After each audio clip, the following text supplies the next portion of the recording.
Michael Madhusudan দত্তের 201তম জন্মদিবসে আমাকে এখানে অতিথি করেছে যশোর জেলা প্রশাসক। আমি আমার দলের পক্ষ থেকে, কেশবপুরের মানুষের পক্ষ থেকে আজকে এই মধুমেলায় অংশগ্রহণ করতে যাচ্ছি। আমি মহাকবি মাইকেল মধুসূদনের এই 201তম জন্মতিথিতে তার আত্মা চিরশান্তি কামনা করছি।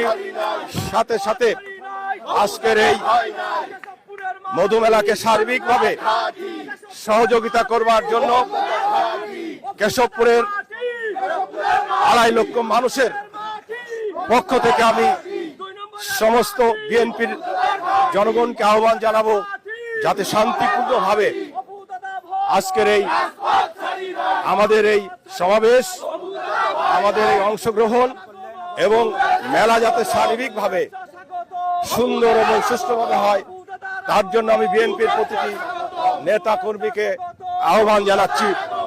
সাথে সাথে প্রশাসনের উদ্দেশ্যে বলবো, আপনারা যে কোনো সময় যে কোনো পরিস্থিতিতে বিএনপির নেতা কর্মীদের সহযোগিতা চাইবেন, তারা আপনাদের সার্বিকভাবে সহযোগিতা করবে। যে কোনো প্রয়োজনে বাংলাদেশ জাতীয়তাবাদী দল প্রশাসনের সাথে থাকবে, এই প্রত্যয় রাখি। সকলকে ধন্যবাদ।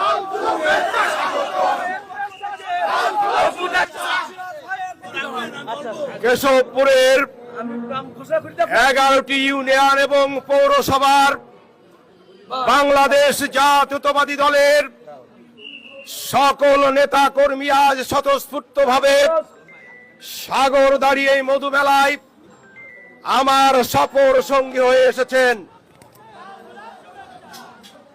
আমি আপনাদের অভিভাবক হিসাবে, বাংলাদেশ জাতীয়তাবাদী দলের একজন কর্মী হিসাবে আপনাদের এই আতিথেয়তায় আমি মুগ্ধ।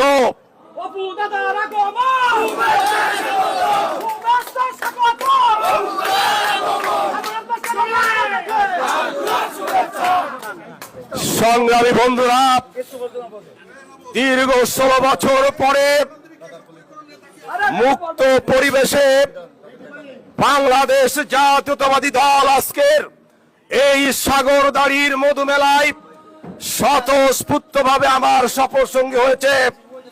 আমি তাদেরকে যেমনি ভাবে অভিনন্দন জানাই, তেমনি ভাবে 11টি ইউনিয়নের নেতা কর্মী এবং বিশেষ করে এই 2 নম্বর সাগরদাড়ি ইউনিয়নের যে সমস্ত নেতা কর্মী, আমার ভাই এবং